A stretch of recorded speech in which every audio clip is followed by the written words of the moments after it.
कहो सुभगति करहु जेहि दाया बेरा। ज्ञान विराग यरु माया कहो ज्ञान विराग, ज्ञान विराग, ज्ञान विराग विराग। हमें ज्ञान समझाओ, हमें वैराग्य समझाओ, हमें माया समझाओ, अपनी भक्ति समझाओ, ईश्वर जीव का भेद बताओ। राम जी ने कहा, लक्ष्मण तुम समझना चाहते हो पर हम तुम्हें समझाएंगे नहीं, हम तुम्हें बुझाएंगे। हम लोग दोनों को एक ही समझते हैं और साथ साथ बोलते हैं, अरे जरा उन्हें समझा बुझा देना। ये समझाना बुझाना दोनों अलग अलग हैं। विस्तार से कोई बात कही जाए तो समझाना है, और थोड़े इशारे में कोई बात कही जाए तो बुझाना है। इसलिए भोजपुर की बोली बोलने वाले, बिहार में भोजपुरी बोलने वाले क्या कहते हैं, बूझ गईली हो, बूझ गईली, मतलब समझ लिया, संकेत समझ लिया, बूझ गईली। इसलिए इशारे से बात कही जाती है। एक के घर आए मेहमान, आदमी बड़ा कृपण, सवेरे तो खिला दिया, शाम को खिलाने का मन नहीं। बेटी ने कहा कि पिताजी शाम, अरे हम मेहमान के पास बैठे हो तब पूछने आना क्या क्या बने शाम को। अब आए पूछने, पिताजी शाम को दाल कौन सी, साग कौन सा, भात बनेगा कि नहीं, पूड़ी या पराठे या रोटी, ऐसी पूछ रहा। पिता क्या कह रहा, क्या शाम को फिर भोजन,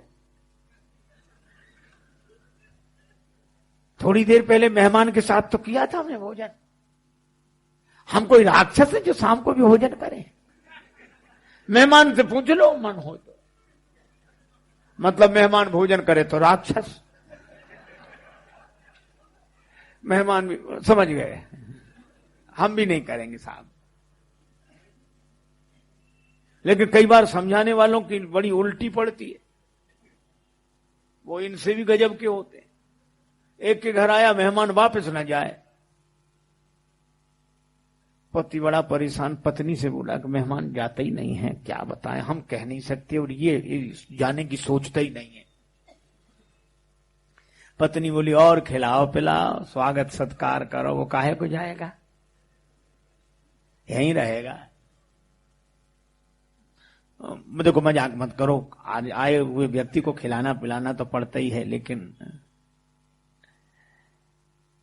पत्नी बोली, एक उपाय है, मेहमान चला जाएगा। क्या उपाय? ज्वर जुखाम और पाहुना, बुखार होए, जुखाम लगा होए और मेहमान आ जाए, इनका एक उपाय, ज्वर जुखाम और पाहुना, इनका एक उपाय, लंगन दे दो तान के फिर न वापस आए। लंगन दे दो, बुखार नहीं आएगा, जुखाम चला जाएगा, और लंगन दे दो, मेहमान तो आने का नाम ही नहीं लेगा। बोला, ये बात ठीक कह रही है, लेकिन ऐसा कहीं होता है कि अपने यहां भोजन बने उसे न खिलाएं? पत्नी बोली, आज न बनाओ। अच्छा, कैसे न बनाए? झगड़ा कर लें। हम लोगों में झगड़ा होते नहीं, कि झूठा झगड़ा कर लें। पति बोला, हाँ ये ठीक। अब पति ने डांटना शुरू किया। मेहमान बाहर वाले कमरे में, और वे बगल से लगे अंदर वाले कमरे में। पति बोला, तुम्हारे बानी दिमाग खराब, जब देखो तुम गड़बड़ करती हो। अब पत्नी ने रोना शुरू किया, जब देखो तुम मुझसे ही कहते हो, जैसे मुझे कोई समझ ना हो। हाँ, तुम्हें कोई समझ नहीं है, पति बोला। पत्नी बोली, नहीं है समझ तो आज मैं भोजन बनाऊंगी नहीं, ताकि मेहमान सुन ले कि बना ही नहीं रहा है। और पति बोला, बनाना ही मत, हम कोई एक दिन में भूखे नहीं मर जाएंगे। उनमें हुआ झगड़ा। मेहमान ने सोचा कि जब यही नहीं बन रहा है, इन्हीं को नहीं मिलेगा तो हमें कहां से मिलेगा। तो उसने अपना थैला उठाया, गया। अब ये लोग भीतर खिड़की से देख रहे थे। पति ने इशारे से कहा, गया। अब पति पत्नी से बोला, अब तुम क्यों रो रही हो? हमने कोई सच्चा डांटा था, झूठा डांटा था तुम्हें? तब पत्नी ने तुरंत रोना बंद कर दिया। बोले, मैं कोई रो रही थी? मैं तो झूठे ही रो रही थी, सच्चे थोड़े ही रो रही थी। और ये दोनों खुश हो ही रहे थे। इतनी देर में मेहमान फिर हाजिर। हम कोई सच्चे गए थे? हम भी तो झूठे ही गए थे।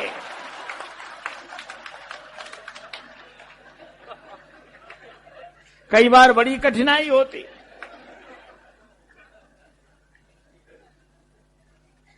लेकिन समझदार को इशारा काफी।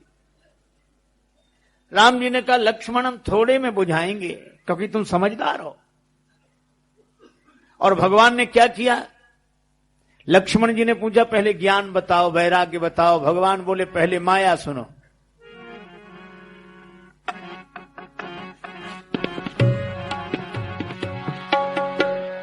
मैं अरु तोरते माया में अरु तोर।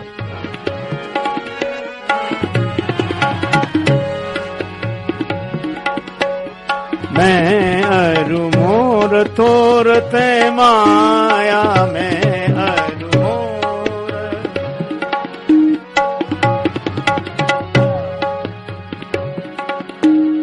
जय बसगी ने जीव निकाया मैं अरु मोर, मैं अरु मोर, मैं अरु। बड़ा अच्छा वर्णन। मैं मेरा, तुम तुम्हारा, ये है माया। एक बना लो, दूसरा अपने आप बन जाता है। चादर का एक कोना पकड़ लो, 3 कोने अपने आप चले आते हैं सिमटे उसके साथ। जैसे ही मैं बना तो मेरा बन गया, और तुम बने तो तुम्हारा बन गया। ये मैं बनना, तुम बनना, मेरा तेरा बनना, इसी का नाम है माया। तो ये मैं माया है। क्यों भाई? मैं माया है। लेकिन हमारे यहां यह कहा गया है कि मैं ब्रह्म है। अहम ब्रह्मास्मि बोलते ना, अहम ब्रह्मास्मि, मैं ब्रह्म हूं और मैं माया। तो ये 2 कैसे हो गए? अरे भाई, आपने सपना देखा?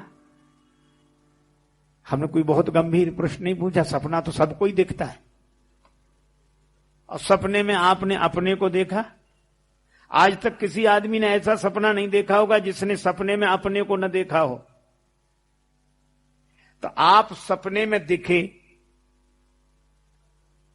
और सपने में आप पैदल चलकर गए, फिर तांगे में बैठ गए, फिर रेल स्टेशन पहुंचे, फिर रेल में बैठ गए। घूम रहे हो कि नहीं?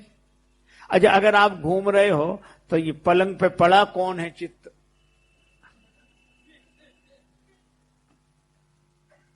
इसका मतलब मैं 2 हो गए, एक दिखने वाला मैं और एक देखने वाला मैं। अच्छा, सपना टूट जाए तो दिखने वाला मैं समाप्त हो जाता है कि नहीं? पर देखने वाला मैं रहता है। अच्छा देखो, अद्भुत बात है। सपना टूटते ही वो तो मैं समाप्त, जागते ही फिर ये मैं शुरू हो जाता है। एक व्यक्ति बैठा था बड़ा उदास, उसका बेटा बीमार, कोई उपचार शेष नहीं बचा, मरणासन। वो भी जाग रहा था। जागते जागते उसको नींद लग गई और नींद में देखा कि मैं राजा हूं, मेरे 10 पुत्र हैं, 10 बड़े आज्ञाकारी हैं, बड़े संपन्न हैं, स्वस्थ हैं। इतने में वो बेटा मर गया जिसके लिए वो बैठा था।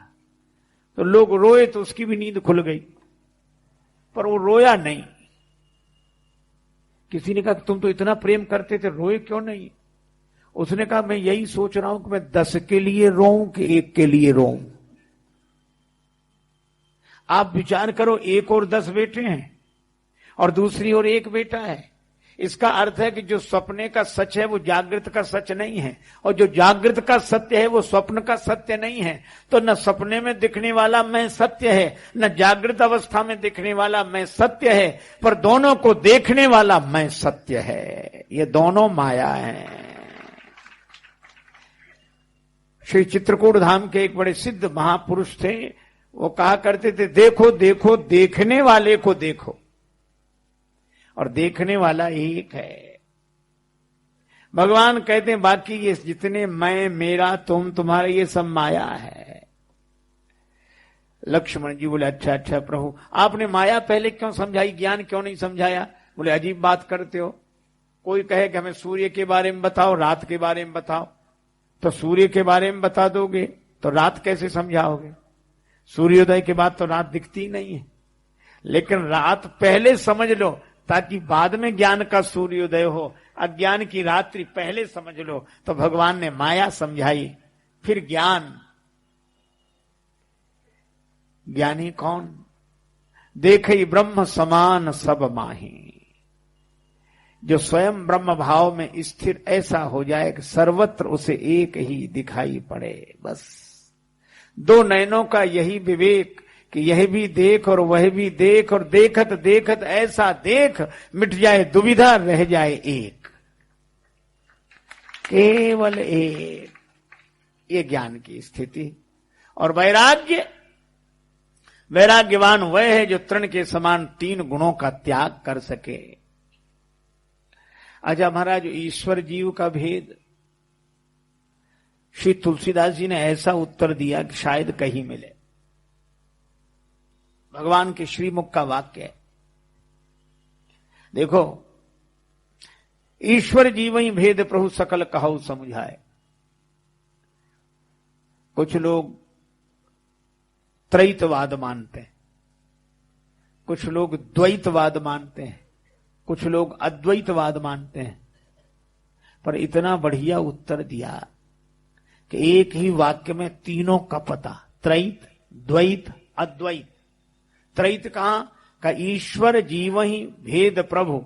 भगवान कहते माया ईश न आप कहूं जान कहिए सो जीव। जो माया को न जाने, ईश्वर को न जाने और अपने स्वरूप को न जाने, वह जीव। 3 हो गए, माया, ईश्वर और जीव, 3 हो गए।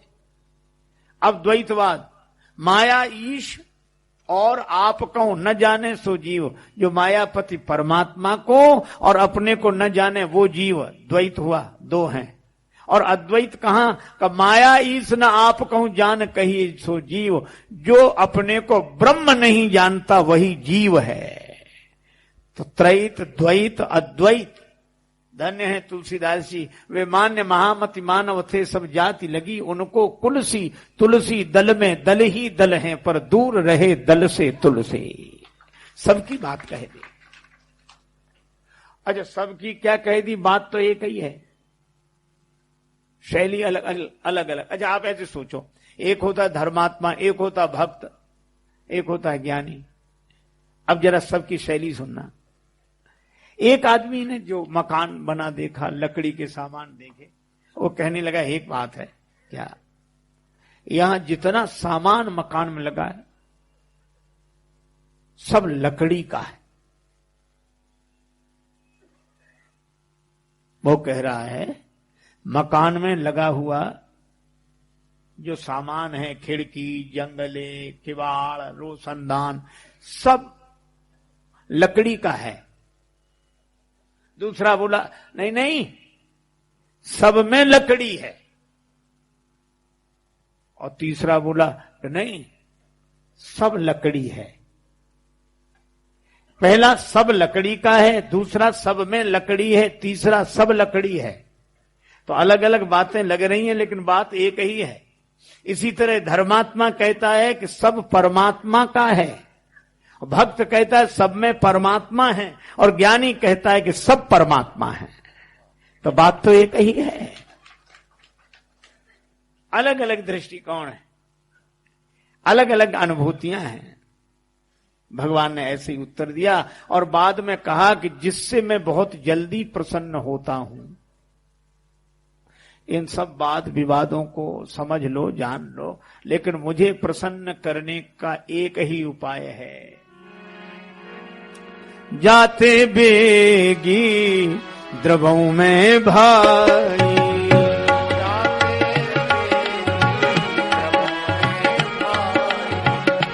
सो मम भगति भगत सुखदाई।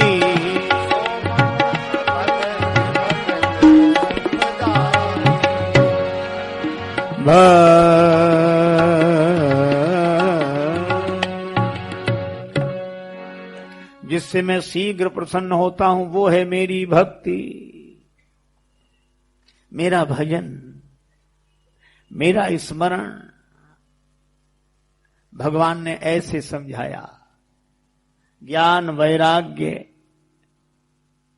भक्ति सब समझा, माया सबसे पहले समझा। अच्छा, अब एक बात देखना, आप यहां उपस्थित कितने का? 3। राम जी, लक्ष्मण जी, जानकी जी। अब प्रश्न किया लक्ष्मण जी ने, उत्तर दे रहे हैं राम जी, और संग संग यही भी कह रहे हैं, सुनहु तात मन मति चित लाई। तो मन कौन का? लक्ष्मण। मति कौन? जासु कृपा निर्मल मति पावहु श्री सीता जी। और चित स्वरूप, चिदानंद स्वरूप भगवान श्री राम।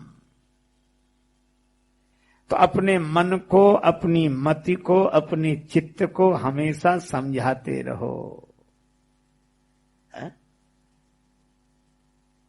अच्छा, समझाओ कैसे? हम मन को समझाने का उपाय बता रहे हैं आपको। मन को कहानी अच्छी लगती है, कथा अच्छी लगती है। हम कथा तो सुनाए नहीं।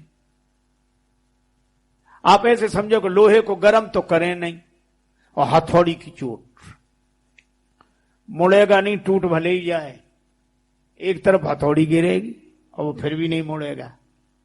इसलिए अपने मन रूपी लोहे को पहले कथा की आग में डालकर गर्म कर दो, और जब ये गर्म हो जाए तो उपदेश की हथौड़ी की चोट देकर मोड़ दो, एक चोट में ही मुड़ जाएगा। हमारे श्री तुलसीदास जी महाराज ने यही किया। जब कथा सुनाने लगे तो कहा कि आप किसको कथा सुना रहे? शंकर जी पार्वती जी को, कागभूषण जी गरुड़ जी को, याज्ञवल्क्य जी भरद्वाज जी को। आप? तुलसीदास जी बोले हमने गुरु जी से सुनी और कथा सुना रहे किसे का? मन को। मोरे मन प्रबोध यही होई। तो आप मन का नाम नहीं लेंगे? बोले बिल्कुल लेंगे। शिव जी कहते हैं उमा कहूं मैं अनुभव अपना। याज्ञवल्क्य जी कहते हैं भरद्वाज सुन। कागभूषण जी कहते हैं निज अनुभव अब कहूं खगेसा।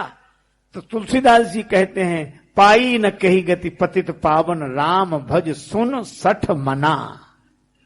अरे मन तू सुन ले। और भगवान की कथा सुनकर जब मन पिघल जाता है,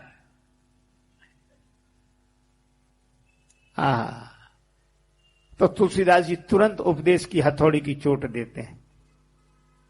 अस प्रभु दीन बंधु हरि कारण रहित दयाल, तुलसीदास सठ ते ही भजु छाड़ी कपट जंजाल। तो आप भी मन को भगवान की कथा सुनाया करो, और भगवान की कथा सुनकर जब मन प्रभावित हो जाए तो उपदेश की हथौड़ी की चोट देकर इसे मोड़ लिया करो। और तुलसीदास जी ने यही किया। कथा सुनाकर मन को पिघलाकर उपदेश की हथौड़ी की चोट देकर मोड़ लिया। रामचरितमानस में भगवान की कथा मन को सुनाई, और विनय पत्रिका में मन की व्यथा भगवान को सुनाई। तो मन को भगवान की कथा सुनाओ और मन की व्यथा भगवान को सुनाओ। भगवान से कभी तो कहो मेरो मन हरिजू हठ न तजय। ऐसी मूढ़ता या मन की भगवान पुकार सुन लेते हैं। हम भगवान की कथा सुनते रहें, भगवान हमारी पुकार सुनेंगे और मन एक दिन बदल जाएगा, बदल जाएगा, बदल जाएगा।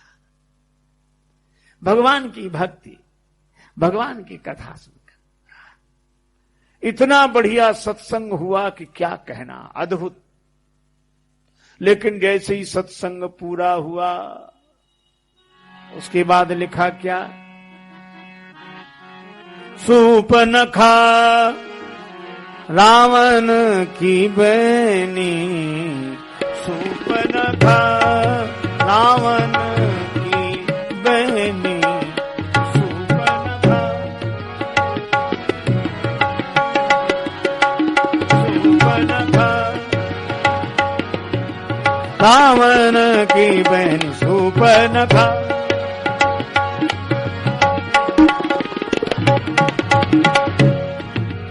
दुष्ट हृदय दारुण जदनी सूपनखा।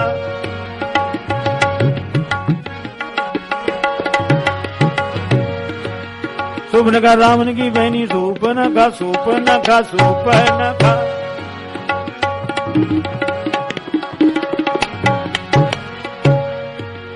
दुष्ट हृदय दारुण जदनी सूपनखा, सूपनखा सूपनखा। पंचवटी सो गई एक बारा, देख बिकल भई जुगल कुमारा।